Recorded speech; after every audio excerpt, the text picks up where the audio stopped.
The Great Hall of the Galactic Preservation Council stretched across 3 miles of polished crystal floor. Hundreds of beings from dozens of worlds sat in floating chairs that adjusted to each species' unique biology. The air shimmered with translation fields, turning alien speech into comprehensible words for every listener. Chancellor Veltar of the Zephyrian Empire raised one of his forearms to call for order. His silver skin gleamed under the artificial starlight that illuminated the chamber.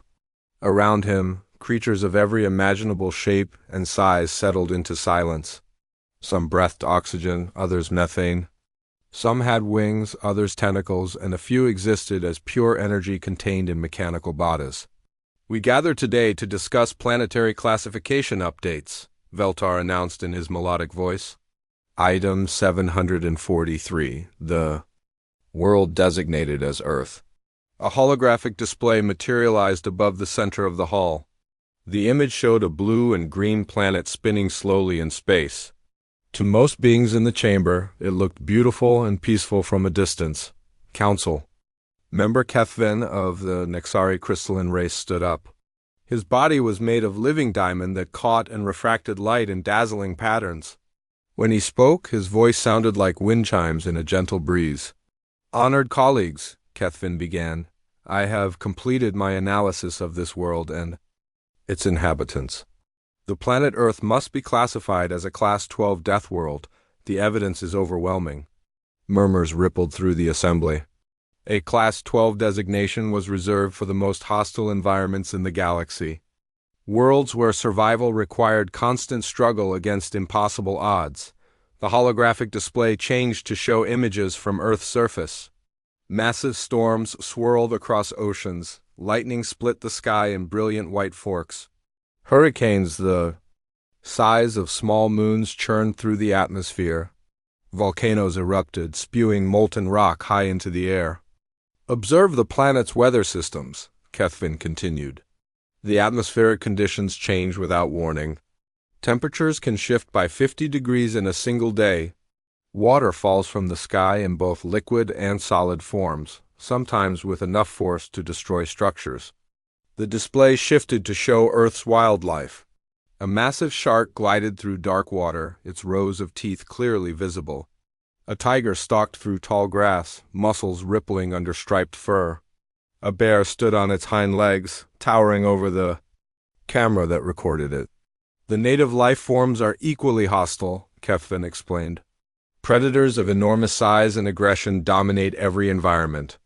Even the plant life produces toxins deadly to most galactic species." More images appeared. Poison ivy covered a forest floor. A Venus flytrap snapped shut on an insect. Thorns as long as fingers covered a rosebush. Council member Yathara of the gentle Paxion race spoke up. Her voice was soft and concerned. "But, Kethvin, surely the dominant species has found ways to survive? They have achieved faster than light travel, after all." Kethvin's crystalline form darkened slightly, indicating displeasure. "The creatures that call themselves humans are nothing more than aggressive scavengers. They survived their world through violence and stubbornness, not intelligence or wisdom." The display now showed human cities. Skyscrapers reached toward the clouds. Highways carried millions of vehicles. Factories produced goods around the clock. But Kethvin focused on different images. "Look at their history," he said. "Constant warfare. They fight over resources, territory, and ideas. They have weapons capable of destroying their entire world. Multiple times over, they consume the flesh of other creatures and consider it normal. They deliberately expose themselves to their star's harmful radiation for pleasure." The images showed battlefields throughout human history. Soldiers in different uniforms from different eras, but always fighting, always destroying. "These beings are dangerous primitives," Kethvin concluded. "They stumbled upon space travel through luck and desperation, not advancement. They pose a threat to civilized space if left unchecked." Far from the council chambers, Captain Jake Morrison stood on the bridge of the human exploration vessel, Horizon's Edge. He was a tall man with broad shoulders and calloused hands that spoke of years of hard work. His brown hair was cut short in military fashion, and his blue eyes held the steady gaze of someone who had seen both the best and worst that life could offer. Jake had served in the Marines for 10 years before joining the space program. He understood conflict, but he also understood cooperation. He had seen humans at their worst during war, but also at their best when facing impossible challenges together. The ship's communication officer, Lieutenant Amy Rogers, looked up from her console with confusion on her face. "Captain, we're receiving a transmission on all frequencies. It's addressed to the government of Earth." "Put it on screen," Jake ordered. The main display flickered to life, showing the symbol of the Galactic Preservation Council. The message that followed was delivered in perfect English, though the voice had an artificial quality that suggested machine translation. "Greetings to the governmental authority of the planet designated Earth," the message began.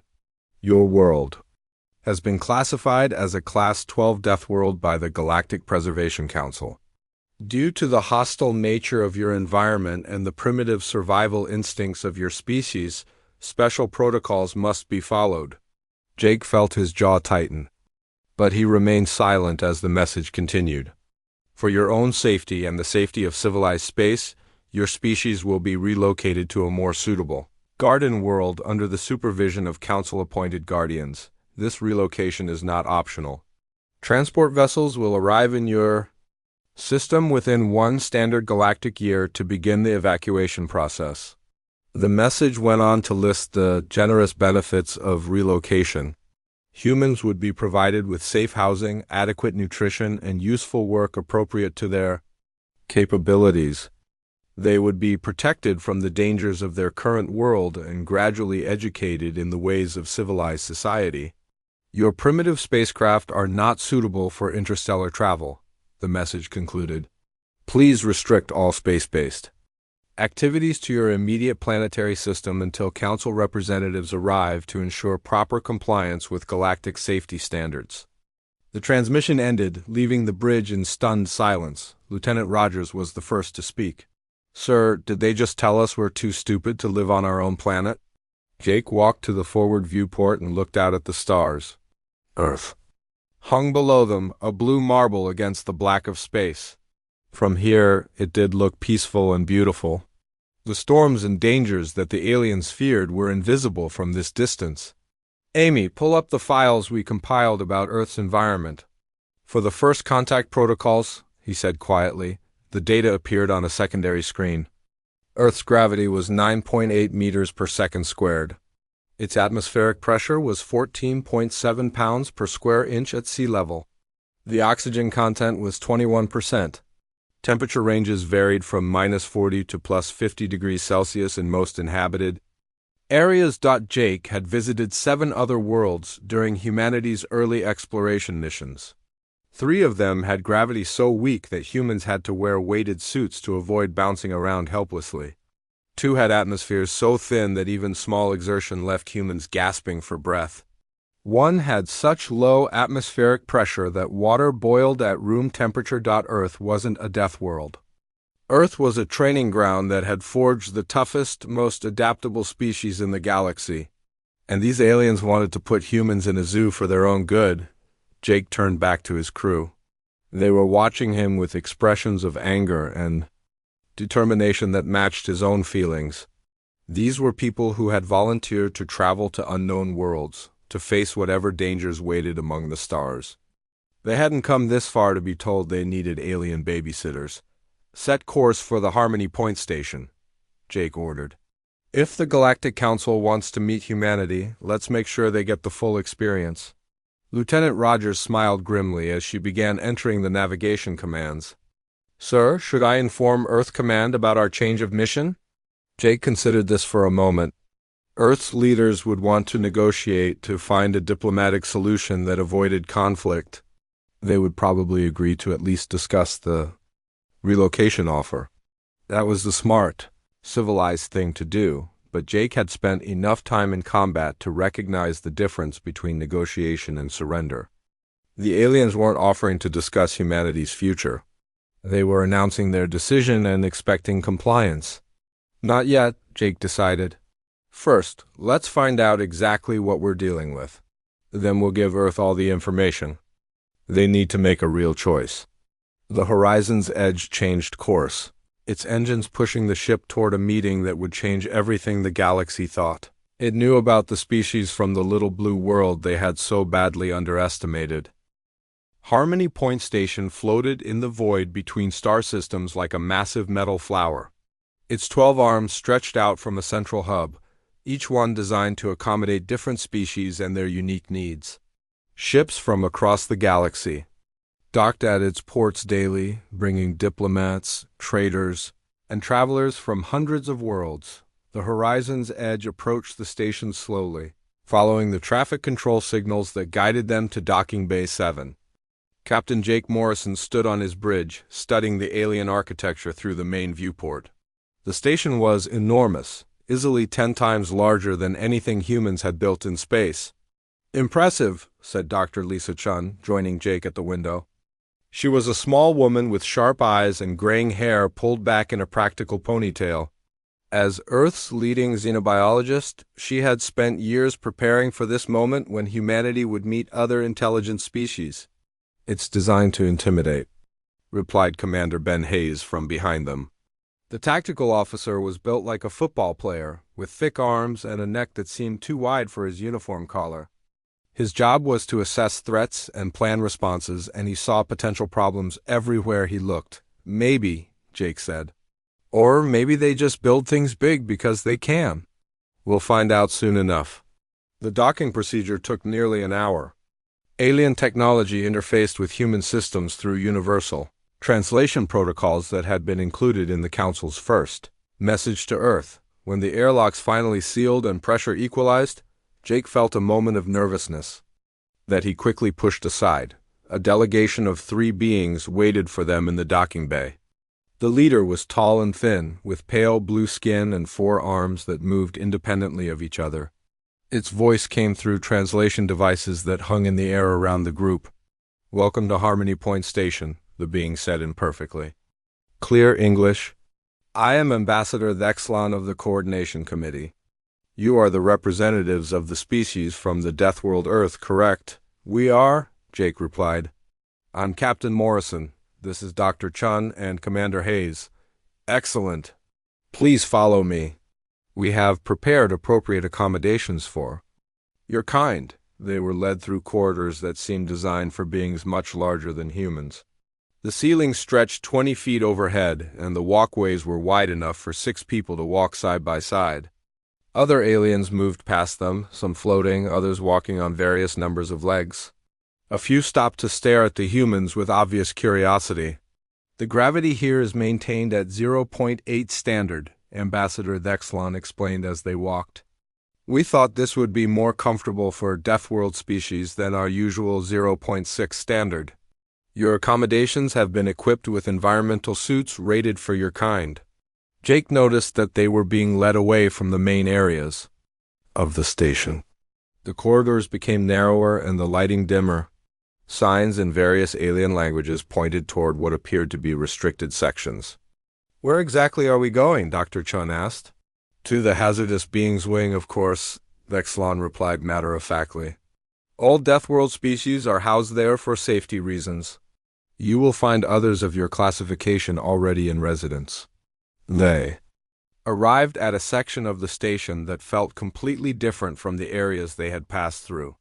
The walls were thicker with visible reinforcement beams. Security doors required special clearance to open. Warning symbols in multiple languages covered nearly every surface. "This is Section 12, Thexlon announced. "Your quarters are located here, along with other Deathworld inhabitants. You will find everything you need for a comfortable stay." The quarters were small but functional. 3 rooms connected by a common area, all built with materials that looked designed to contain rather than welcome. The furniture was bolted to the floor. The windows were small and thick. Most telling of all, the door controls were on the outside as well as the inside. "Environmental suits are in the closet," Thexlon continued. "Please wear them at all times when outside your quarters. The station atmosphere may be harmful to Deathworld species. Commander Hayes picked up one of the suits and examined it. It was bulky and awkward, clearly designed by beings who had never worn protective gear themselves. "This looks like it would make it hard to move quickly," he observed. "Movement restrictions are intentional," Dexlon replied without any sign of embarrassment. Deathworld species often react with violence when startled or confused. The suits help prevent accidents. After the ambassador left, the three humans sat in their common area and looked at each other in silence for several minutes. "Well," Dr. Chun finally said, "that was enlightening." "They've put us in a prison, Commander," Hayes stated bluntly. "A nice prison, but still a prison." Jake nodded slowly. "And they don't even realize they're insulting us. To them, this is generous hospitality." A soft chime sounded, and a voice spoke from hidden speakers.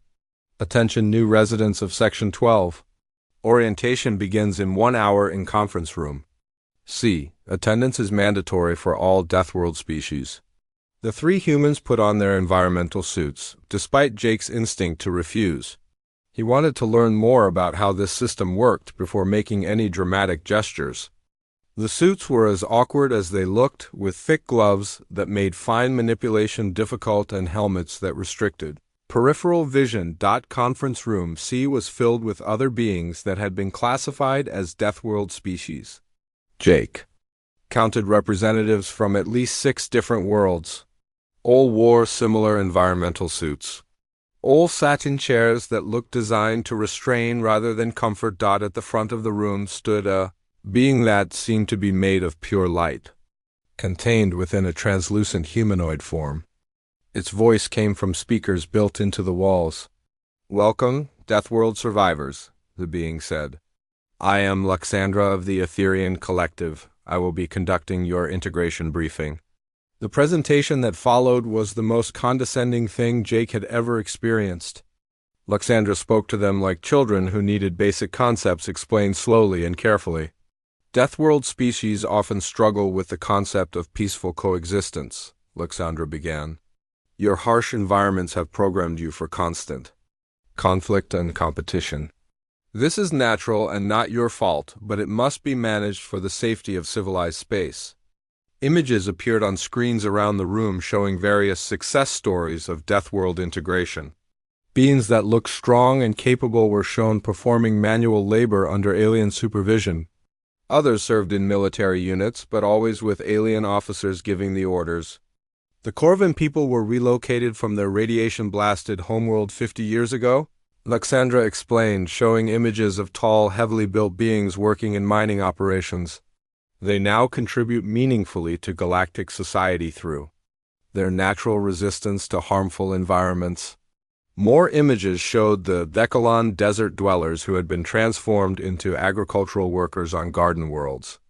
Their natural toughness made them ideal for physical labor that other species found difficult. "The aquatic Murhai have found purpose in deep space construction," the presentation continued. "Their ability to survive in hostile environments makes them valuable workers in areas where civilized species cannot operate safely." Jake noticed something that Luxandra didn't mention. In every image, the Deathworld species were doing the work while other aliens supervised. They were treated as valuable animals rather than equals. "Your species will undergo a similar integration process," Luxandra announced. "Humans show particular promise for military service and hazardous environment operations. With proper guidance, you can become valuable contributors to galactic civilization." A Corvan in the front row raised one massive hand. "What about our homeworlds?" he asked in a deep, rumbling voice. "Will we ever be allowed to return?" Luxandra's form flickered with what might have been amusement. "Why would you want to return to places that caused you such suffering? Your new worlds are paradise compared to the death traps you came from." The Corvan sat back without responding, but Jake saw something in his posture that looked like defeat. This being had once been proud and independent, but years of integration had worn him down. After the briefing, the various Deathworld species were given time to socialize before returning to their quarters. Jake approached the Corvan who had asked about homeworlds. "I'm Jake Morrison, from Earth," he said. Extending his hand in the human gesture of friendship, the Corvan looked at the offered hand for a moment, then carefully shook it. I am Thrak, formerly of Corvan Prime, now of whatever world the Council assigns me to. How long have you been here? Jake asked. 10 years since integration began. 5 years since I stopped asking when it would be complete. Thrak's voice held a wariness that spoke of dreams slowly crushed by bureaucratic kindness. Jake looked around the room at the other Deathworld species. All showed the same signs of resignation. They had been convinced that their natural strengths were problems to be solved rather than gifts to be celebrated. Thrak, Jake said quietly, what was Corvan Prime really like? For the first time, something sparked in the alien's eyes. Beautiful, he said. Dangerous, yes, but beautiful. The radiation storms painted the sky in colors you cannot imagine. The crystal forest sang in harmonies that could bring tears to your eyes. Jake Morrison woke up early the next morning with a plan forming in his mind. He had spent most of the night thinking about what he had seen and heard during the orientation. The other Deathworld species had been convinced they were inferior, that they needed alien guidance to function in civilized society. It was time to show everyone what a human could really do. Dr. Lisa Chun was already awake, reading reports on her portable computer. She looked up when Jake entered their common area. I've been studying the station's public records, she said. Did you know that Deathworld species make up less than 2% of the galactic population, but they do 40% of all dangerous jobs? That's about to change, Jake replied. He walked to the communication panel and pressed the button to contact station. Administration. A pleasant synthetic voice answered immediately. How may we assist you today? This is Captain Morrison from Earth. I would like to request permission to demonstrate human capabilities for educational purposes. I believe it would help the Council better understand my species. There was a pause, then a different voice came on the line. This one belonged to Ambassador Thexlon. Captain Morrison, such demonstrations are not typically necessary. Your species profile has already been completed by our experts. With respect, Ambassador, your experts have never actually observed a human in action. I'm offering to provide that observation under controlled conditions. Surely, scientific accuracy is important to the Council? Another pause. Jake could almost hear the aliens discussing this unexpected request. Finally, Thexlon spoke again. Very well. You may use Gymnasium Facility 7 in the recreation sector. Standard safety protocols will be in effect. Thank you, Jake said. I'll also need access to the Nutrition Center and the Crisis Simulation Chamber, if possible. The Nutrition Center? Thexlon sounded confused. Why would you need access to food preparation areas? Diet is an important part of understanding any species, Jake explained. I want to show how human nutrition requirements compare to other galactic species. And the Crisis Simulation Chamber? Problem-solving under pressure is a key part of human psychology. I think you'll find it illuminating. There was a longer pause this time. Jake could imagine the aliens trying to figure out what this primitive Deathworlder thought he was going to prove. Finally, Thexlon agreed. All facilities will be made available. We will observe your demonstrations with interest.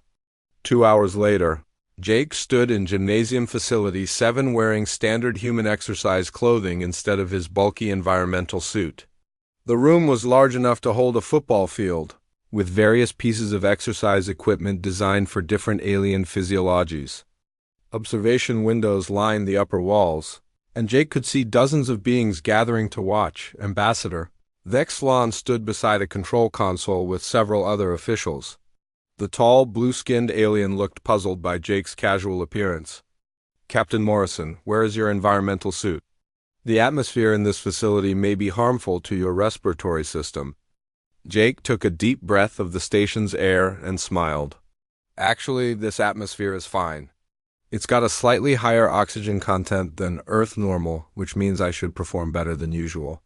Dr. Chun and Commander Hayes stood nearby, with recording equipment. They had volunteered to provide scientific commentary during the demonstration. Several other Deathworld species had also been allowed to observe, including Thrak from Corvan Prime. Let's start with something simple, Jake announced. He walked to what appeared to be a standard exercise platform.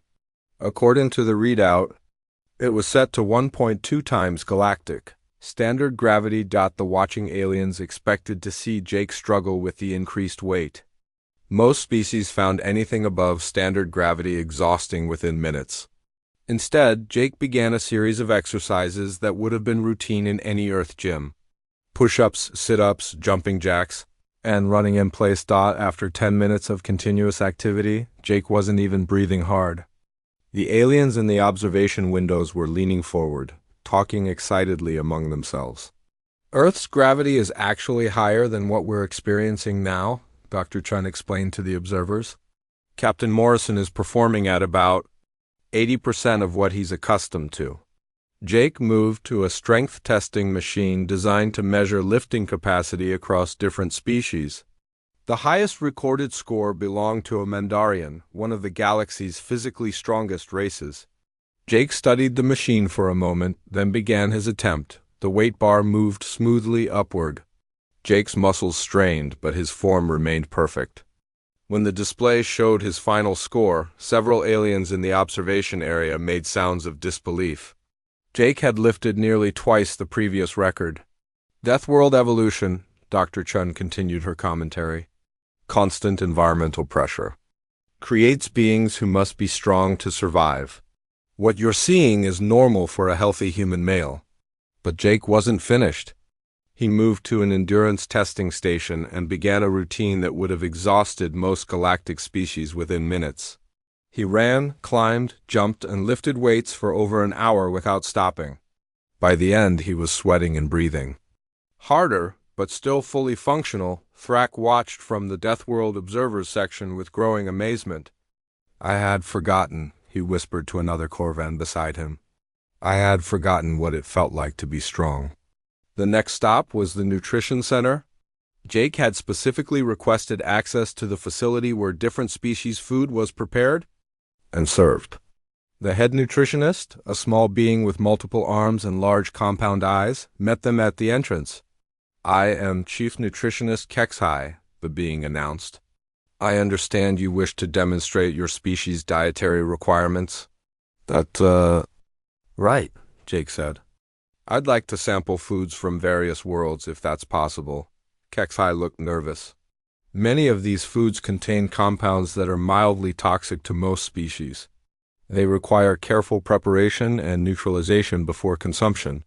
I understand the risks, Jake replied, but I think you'll find human digestive systems are more robust than you expect. The demonstration that followed shocked every observer. Jake systematically sampled foods from a dozen different worlds, including several that were considered mildly poisonous to most galactic species. Corvan root vegetables that contained natural acids. Vekalon grain that produced mild toxins as a defense mechanism. Even some Etherian energy supplements that most beings could only consume in tiny doses. Jake ate all of them without any apparent ill effects. In fact, he seemed to enjoy most of them. Human evolution again, Dr. Chun explained to the increasingly amazed observers. Our ancestors had to eat whatever they could find to survive. We developed the ability to process a wider range of organic compounds than most species. Chief Nutritionist Kexhai examined Jake carefully with several scanning devices. Remarkable, the being muttered. His biological systems are not only tolerating these compounds, they're actually extracting useful nutrients from them. The final demonstration took place in the Crisis Simulation Chamber. This was a training facility where emergency responders practiced dealing with disasters. Jake had specifically requested the most challenging scenario available. The simulation began with a mock emergency aboard a starship. Radiation leak, toxic atmosphere, multiple system failures, and 2 alien victims who needed to be rescued. Most trained emergency responders worked in teams of 6 to 8 beings to handle such a scenario. Jake entered the chamber alone. What followed was 40 minutes of problem solving that left the observers speechless. Jake moved through the simulated disaster with calm efficiency, analyzing each problem and finding solutions with minimal resources. When toxic gas filled one section, he improvised a breathing apparatus from emergency supplies.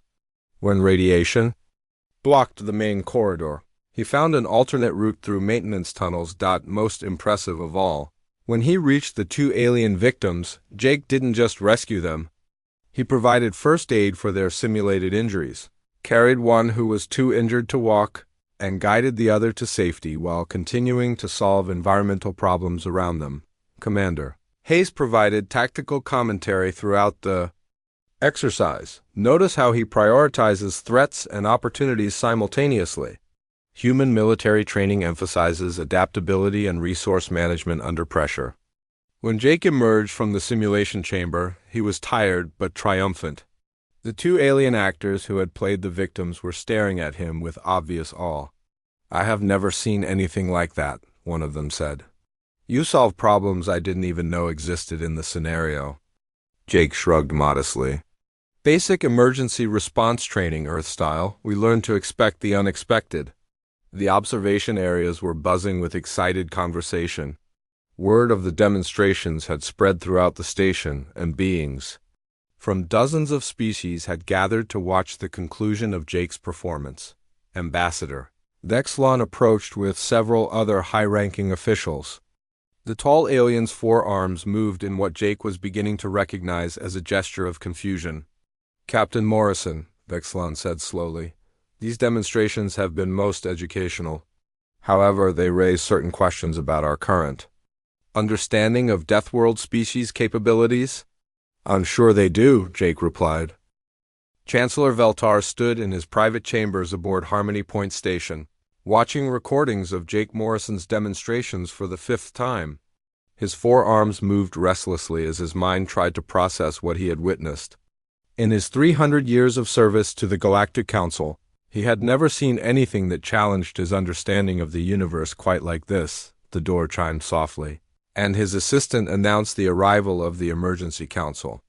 Session participants. Within minutes, his chamber was filled with the most important minds in the galactic community. Dr. Zexhai, the Council's chief xenobiologist, materialized as a shimmering hologram from her laboratory ship. General Fakrin of the Mindarian Defense Corps arrived in person, his massive frame barely fitting through the doorway. Ambassador Luxandra of the Etherian Collective appeared as her usual form of contained light. "We have a problem," Veltar announced without preamble. "A very serious problem."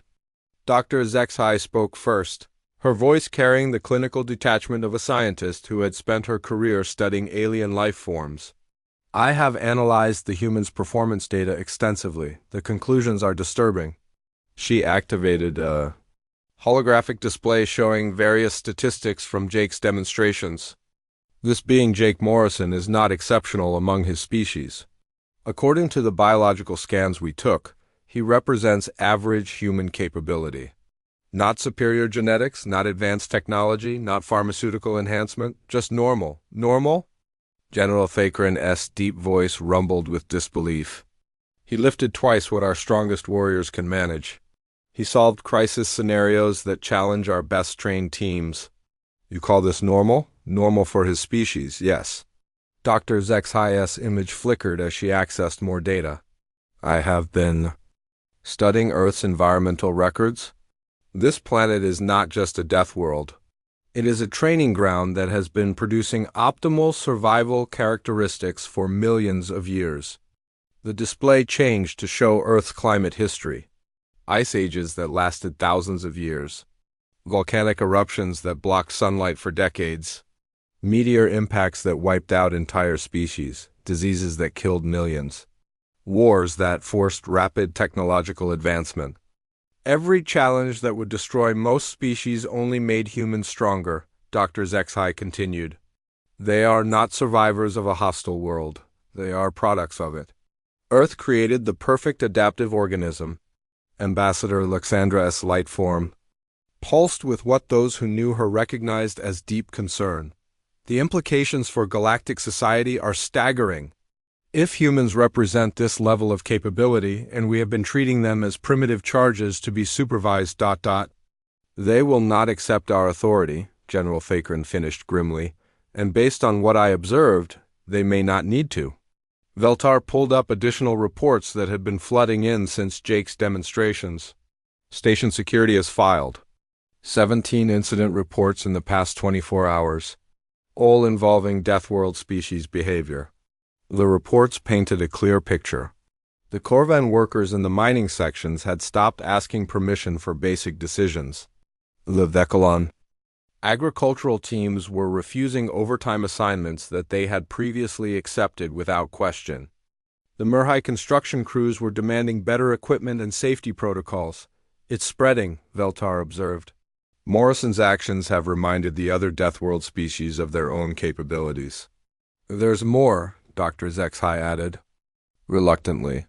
I have been reviewing our historical records of Deathworld species integration.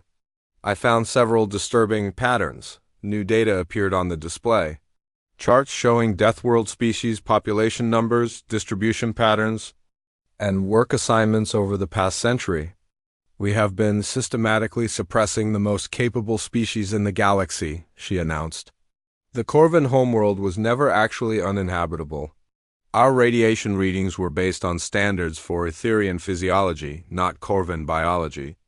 They could have stayed on their planet safely. The room fell silent as the implications sank in. The Vekalon desert world was classified as too harsh for civilization, but only because we measured habitability by our own standards. For them, it was paradise. General Fakrin leaned forward, his massive hands clenched into fists. Are you saying we have been forcing capable species from their homeworlds based on false assessments? Not false, Dr. Zexhai corrected. Biased. We measured every world against our own comfort requirements instead of asking what each species actually needed. Meanwhile, in Section 12 of the station, Jake Morrison was having a very different kind of meeting. Word of his demonstrations had spread through the Deathworld community faster than station administration could track. Representatives from 6 different species had gathered in the common area of the human quarters. THRAK from Corvan Prime stood near the window, looking out at the stars. I remember my grandfather's stories about the crystal storms on our homeworld, he said quietly. He said they were beautiful. I always thought he was just making the best of a terrible situation. Maybe.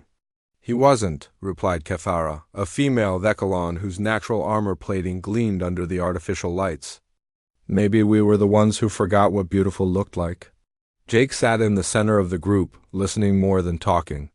These beings had spent years being told they were lucky to be rescued from their death worlds. Now they were beginning to question whether they had been rescued or captured.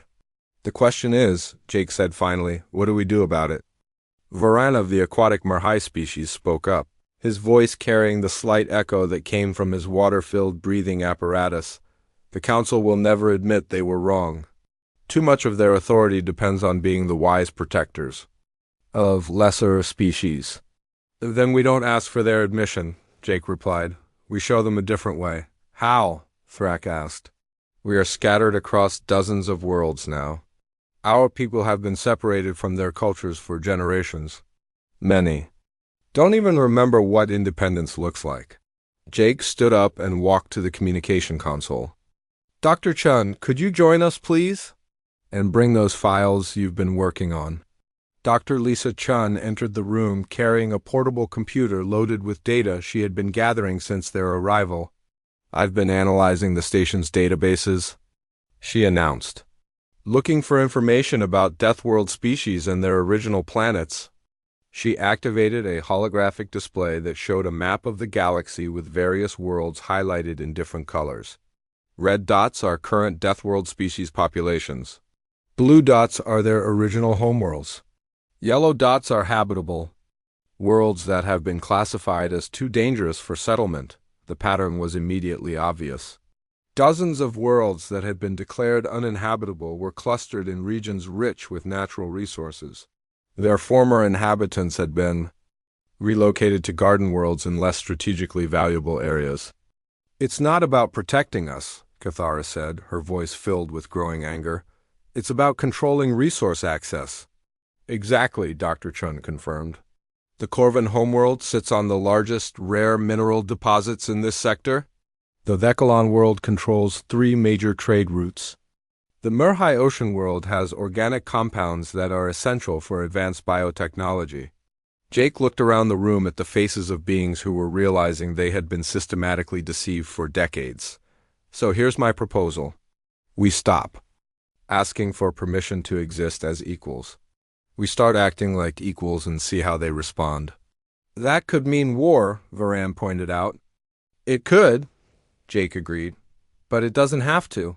The Council's power comes from the belief that they know better than everyone else.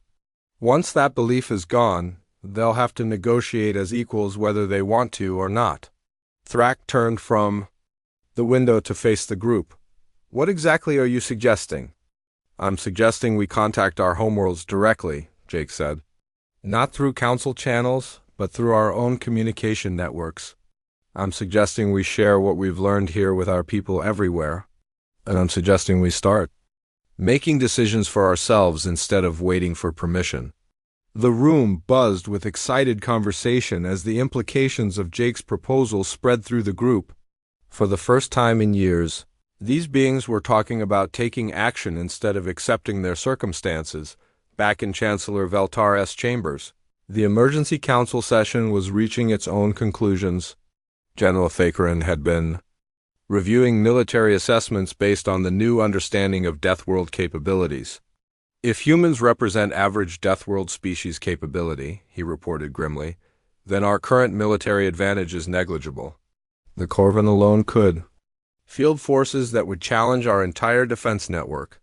But they don't have our technology, Ambassador Luxandra protested. They don't need our technology, Dr. Zexhai corrected. Remember, these species achieved spaceflight independently before we contacted them. They have their own scientific traditions, their own innovations.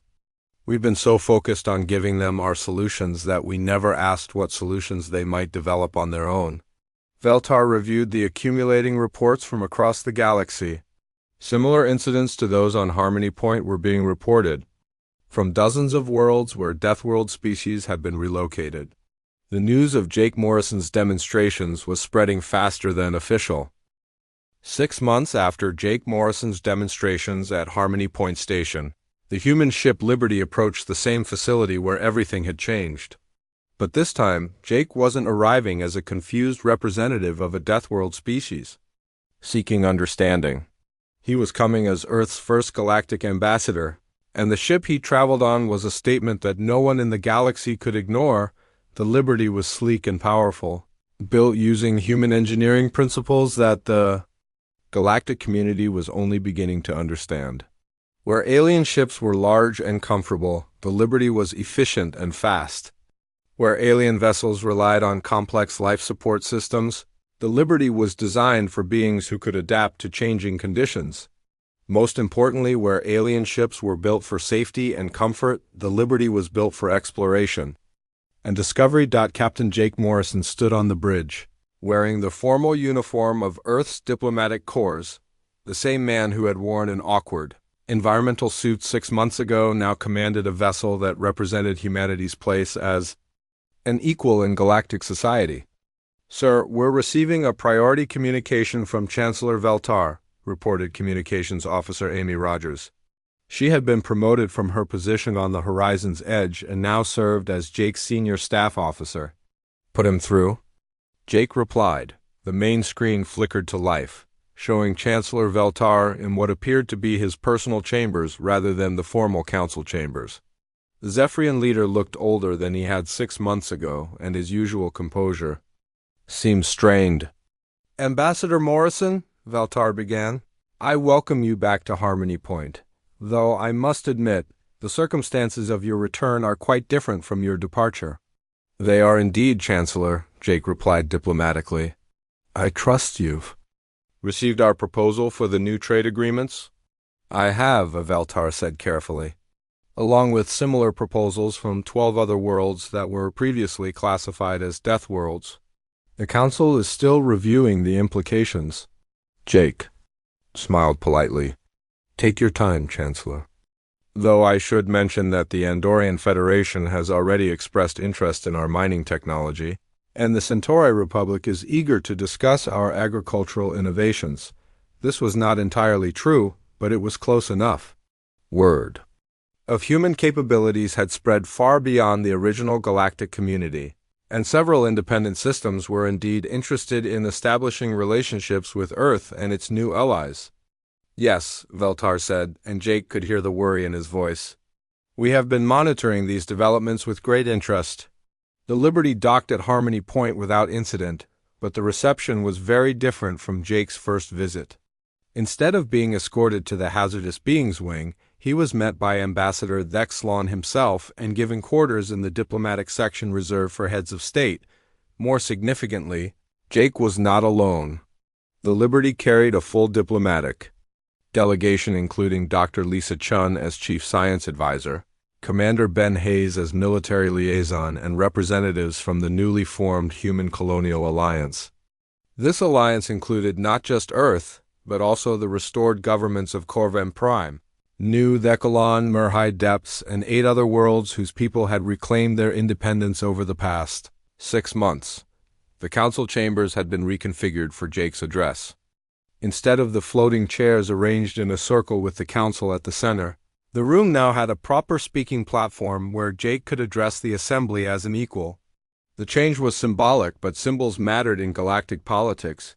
Jake walked to the platform wearing no environmental suit and carrying no defensive equipment.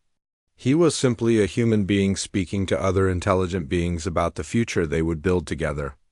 Honored members of the Galactic Preservation Council, he began, 6 months ago, you classified Earth as a death world and humanity as a species in need of protection and guidance. Today I stand before you as the representative of the Human Colonial Alliance, a coalition of free worlds and free peoples who have chosen cooperation over domination. The chamber was completely silent. Every being present understood that they were witnessing a historic moment. During my previous visit, I demonstrated that your assumptions about Deathworld species were incorrect. What I didn't explain then was why those assumptions existed in the first place. Jake activated a holographic display that showed the galactic map Dr. Chun had created, but updated with 6 months of new information. The pattern was even clearer now. For the past century, the galactic community has operated under the belief that harsh worlds produce inferior beings who need protection from themselves. This belief allowed you to relocate entire populations away from resource-rich worlds while convincing yourselves you were being generous. Murmurs rippled through the assembly, but no one challenged Jake's statement. The evidence was too clear to dispute. The Corvin people have returned to their homeworld and restored their crystal cities. Not only are they thriving, but they have developed new mining techniques that are 30% more efficient than current galactic standards. They are willing to share this technology through fair trade agreements. More murmurs, these ones interested rather than hostile. The Thekalon have reclaimed their desert world and resumed their agricultural traditions. Their methods for growing food in harsh environments could help feed a dozen worlds that currently depend on expensive imports. Jake continued through a list of achievements that had taken place in just 6 months. The Murhai had developed new underwater construction techniques. The Draconian Collective had perfected energy storage systems. The Crystal Singers had created communication technologies that worked faster than existing galactic networks. Every species you classified as primitive has proven to be innovative and capable when given the freedom to develop according to their own strengths. Chancellor Veltar stood up in the council section. Ambassador Morrison, these developments are indeed impressive, but they raise questions about galactic stability and security. How can we ensure that this new independence doesn't lead to conflict? Jake had been expecting this question. Chancellor, let me answer that with a question of my own. In the past 6 months, how many conflicts have involved member worlds of the Human Colonial Alliance? Veltar consulted a datapad, then looked up with obvious surprise.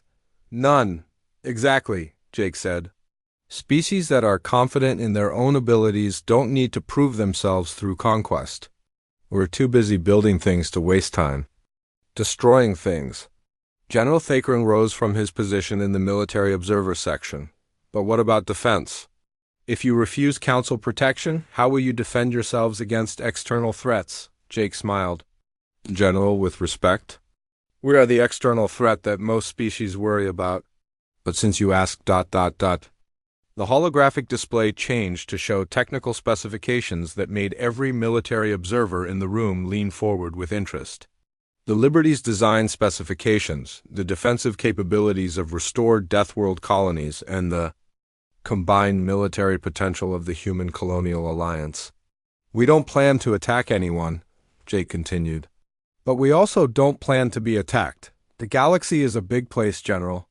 There's room for everyone to grow and prosper without stepping on each other. Ambassador Luxandra materialized at her speaking position, her light form pulsing with what Jake had learned to recognize as deep thought. Ambassador Morrison, what you're proposing represents a fundamental change to galactic governance. The Council system has maintained peace for over 1,000 years. Has it? Has it? Jake asked gently. Or has it maintained the appearance of peace by suppressing anyone who might challenge the status quo? True peace comes from mutual respect and fair dealing, not from keeping potential rivals under control. He gestured toward the observation areas where representatives from dozens of species watch the proceedings. Look around this chamber, Ambassador. How many species are here because they chose to join galactic society, and how many are here because they were told they had no choice? The question hung in the air unanswered because everyone knew the answer. Jake returned to the center of the platform for his conclusion. The Human Colonial Alliance isn't trying to replace the Galactic Council. We're offering to work with you. As equals, we have technologies and capabilities that could benefit everyone. You have knowledge and resources that we could use. The question is whether we can build a partnership based on mutual benefit, or whether you're going to try to maintain a system based on control. Chancellor Veltar stood again, and this time his voice carried a note of resignation mixed with hope. What exactly are you proposing, Ambassador? Simple, Jake replied. Trade agreements between equals. Scientific cooperation between partners. Cultural exchange between friends. And most importantly, the recognition that there are many ways to build a civilization, and no single species or government has the right to decide which way is correct for everyone else. The council session that followed lasted for 18 hours. There were arguments, debates, threats, and negotiations. But in the end, the mathematics were simple. The Human Colonial Alliance controlled too many resources and possessed too much capability to be ignored or suppressed. The galactic community could either adapt to new realities or face